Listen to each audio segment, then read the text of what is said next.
नमस्कार विद्यार्थी मित्रांनो, जी के वाली मॅडम या यूट्यूब चॅनलमध्ये तुमचं स्वागत आहे.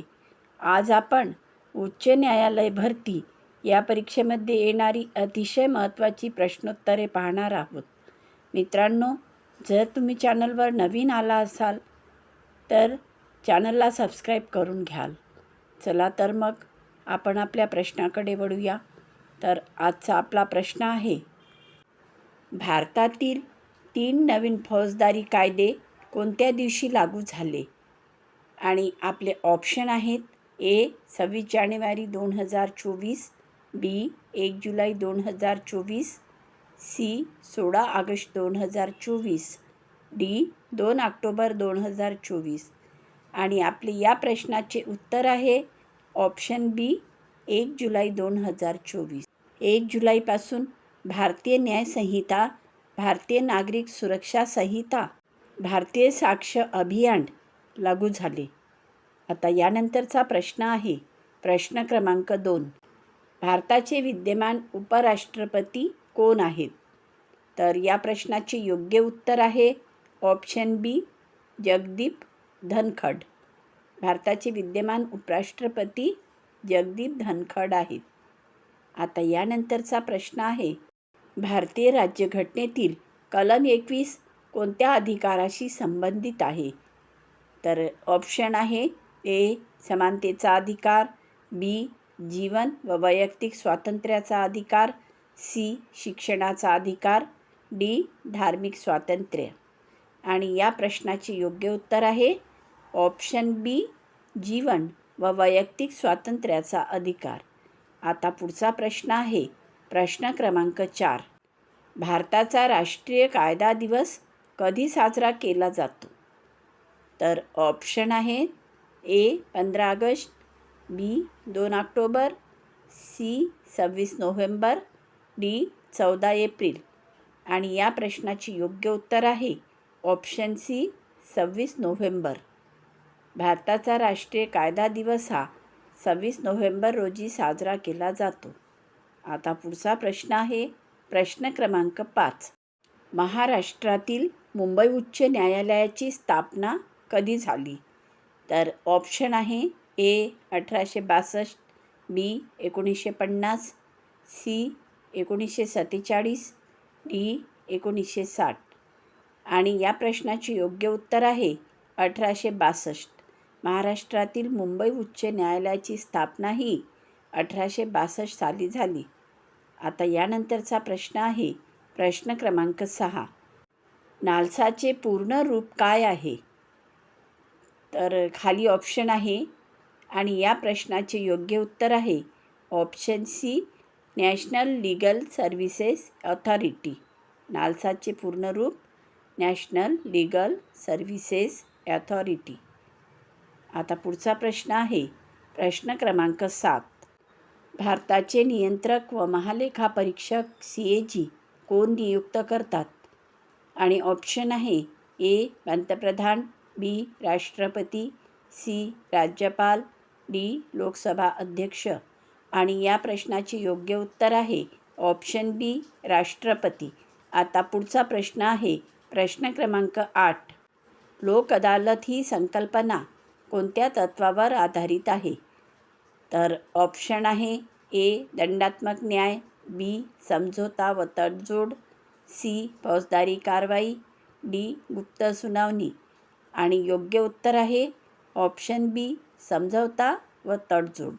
आता यानंतरचा प्रश्न आहे प्रश्न क्रमांक 9. भारतीय राज्यघटनेतील कलम 50 कशाशी संबंधित आहे?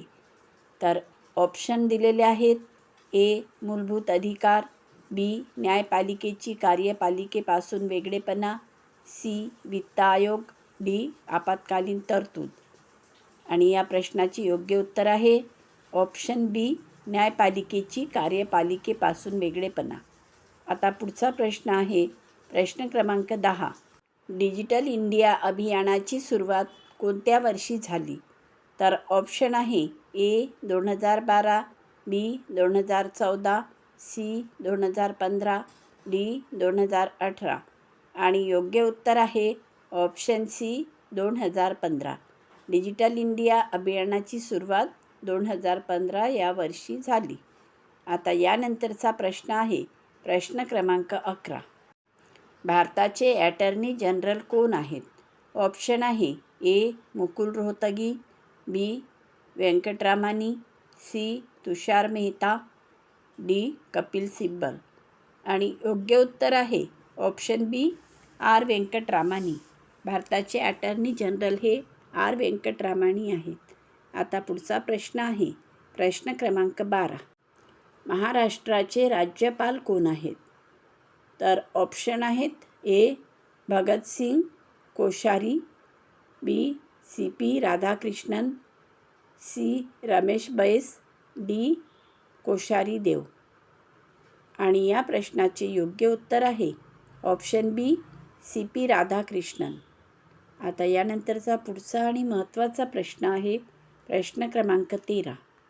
भारतीय राज्यघटनेतील कलम 226 कोणाशी संबंधित आहे?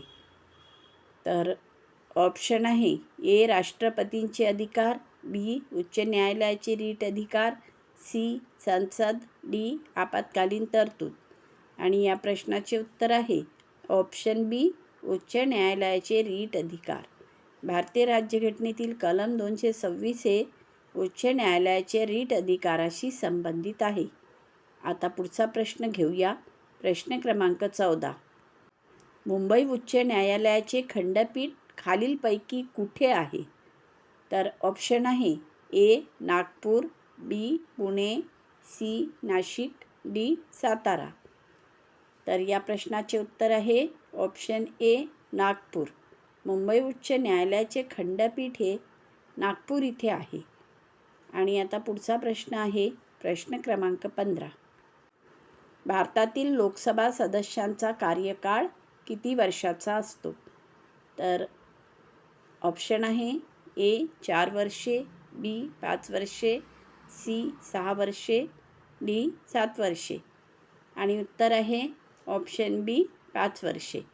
भारतातील लोकसभा सदस्यांचा कार्यकाळ हा 5 वर्षाचा असतो. आता या नंतरचा प्रश्न घेऊया प्रश्न क्रमांक 16. भारतातील ई-कोर्ट्स प्रकल्प कोणत्या मंत्रालयाशी संबंधित आहे?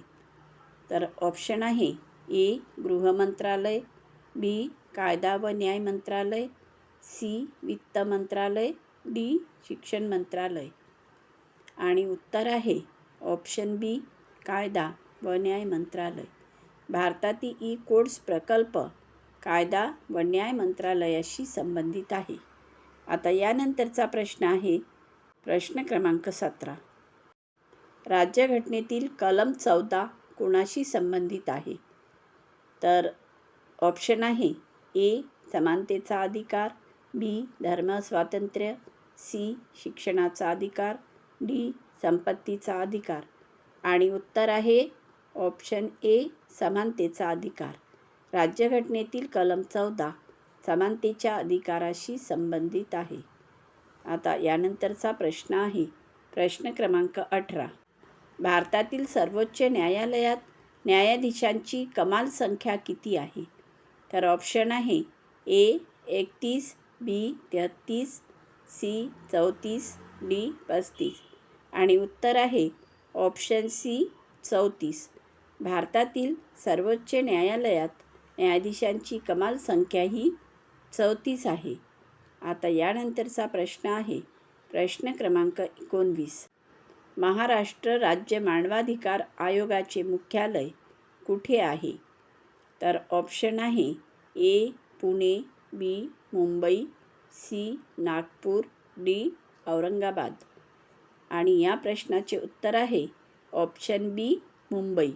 महाराष्ट्र राज्य मानवाधिकार आयोगाचे मुख्यालय हे मुंबई इथे आहे. आता पुढचा आणि शेवटचा प्रश्न आहे प्रश्न क्रमांक 20. भारतातील राष्ट्रीय विधी सेवा प्राधिकरण नालसा कोणाशी संबंधित आहे?